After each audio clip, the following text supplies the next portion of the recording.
Boy, am I getting hot. Um, but first off, before I got these glasses, in 2009, a lot of people were calling me Harry Potter. Yeah, I don't really know why either. But yes, it goes without saying that I saw Harry Potter and the Deathly Hallows Part 2.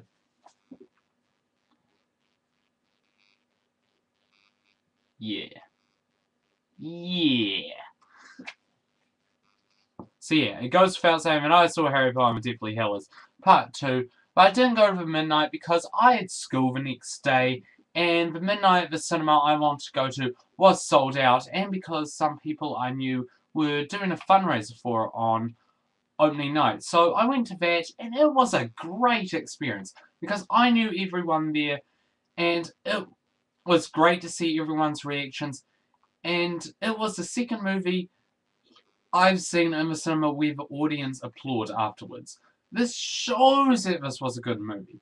But Harry Potter and Deathly Hallows Part 2 is the eighth and final entry in the Harry Potter franchise, and Harry, Ron, and Hermione are on the search for four more Horcruxes and return to Hogwarts to find most of them, in hope to find and destroy all of them and become one step closer to being able to kill Voldemort. To start off with, I loved this final movie. Absolutely loved it. It's not flawless, but it's great. It's not amazing or the best in the series like a lot of people I know have said, but I did thoroughly enjoy it. The film's pace is slow and stretched out, but it works so well because one of the main things I was concerned about was that it would be rushed, especially seeing as a lot need to be covered in 2 hours and 10 minutes. But since the pacing is very slow and stretched out, it makes everything feel longer. And even though the runtime is short for what it is, it feels longer and makes the film run smoothly.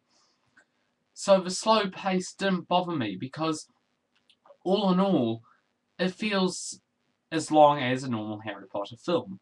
I also love how this movie is kind of split in three. First third picks off immediately after part one finished, and is this kind of exciting and interesting adventure.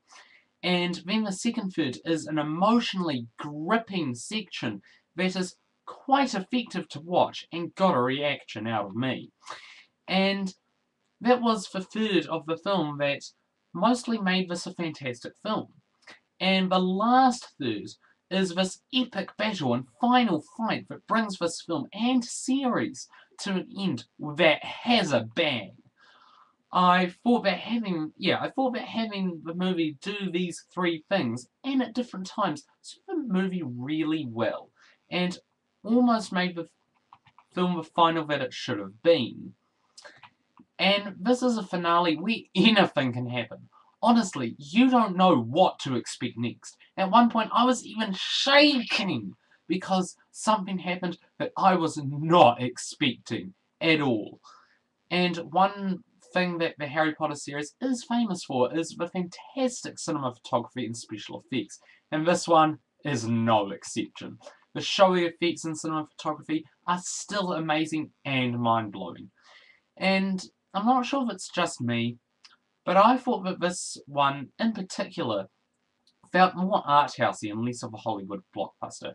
Sure, it's Harry Potter, and at times it's that epic mainstream Hollywood blockbuster that everyone is excited about, but ultimately it takes a darker and more complex and more independent turn on the franchise that I really enjoyed because it mixed the mainstream aspect and the independent aspect really well, kind of like 500 Days of Summer and The Social Network did.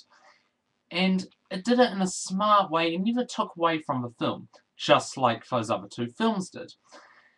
There are some things that I do think needed improving on in this film. Yeah, and it's not only good things I have to say about this film. Even though the final battle is epic and very awesome, it could have been more epic. I wanted there to be more involvement with more characters, and I wanted most of the characters to take part in this epic final battle. But it was just Harry and Voldemort, which made it feel as if something was missing. And I wanted a huge final battle with everyone in it, just like in Return of the King. And one thing which has just bugged me through the last two films, and does not get put to justice in this one, is that I could not buy the relationship between Harry and Ginny. Their love does not feel natural, and I do not, one bit, not in the slightest, feel that Ginny is in love with Harry, and even less so for Harry's love for Ginny. And I had a really hard time believing the romance between them, and that they were truly in love. And and and some scenes just didn't feel complete. There were scenes that I was really enjoying, and then there were not enough of them. They come and they go and they end way too quickly.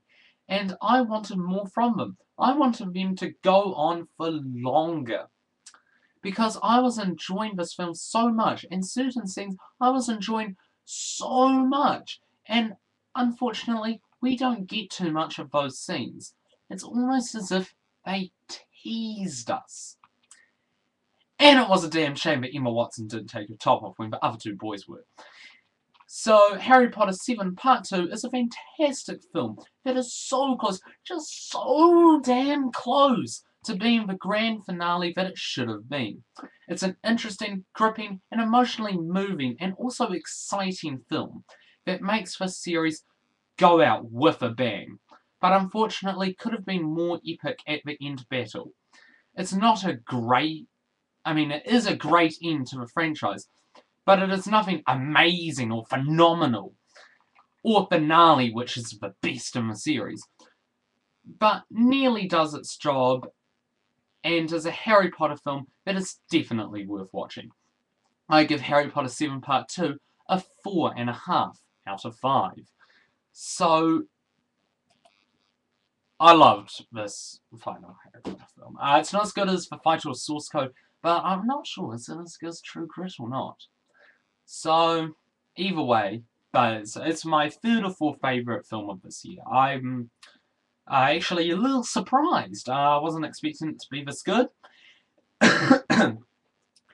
And yeah, that's my review for Harry Potter and the Deathly Hallows Part 2. Oh, more Harry Potter. Well, I suppose I can now read the books, which people are now wanting me to do. I'm like, after I get my review up.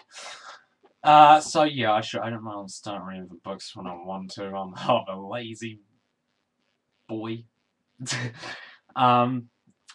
But I have a confession to make.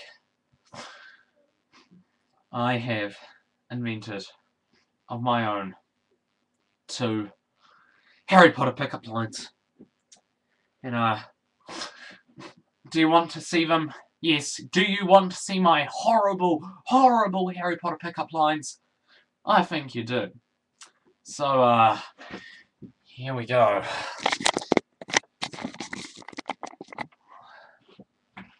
Alright. First one is, hey, I've got something faster than the Nimbus 3000. Wanna take a ride? I know. Just no. And second one is, hey, having you around might make my magic work a little better. Up! It sure did. Yeah, just horrible. Just horrible. Yeah, so those are my atrocious Harry Potter pickup lines. But still, tell me what you thought of my review. And yeah, it's a review you've all wanted to see from me. And now, yeah, I'm not sure if it was just me who thought this one felt a bit more artsy. Well, it didn't feel like really art house like the ones I should be seeing at the film festival. I'm so excited for Submarine on my birthday. Yeah, but please comment underneath and tell me if you thought this one was a little less mainstream than the other Potters. But still, that's my review of Harry Potter and Deathly Hallows Part 2. Should see you for my next review because it's school holidays now.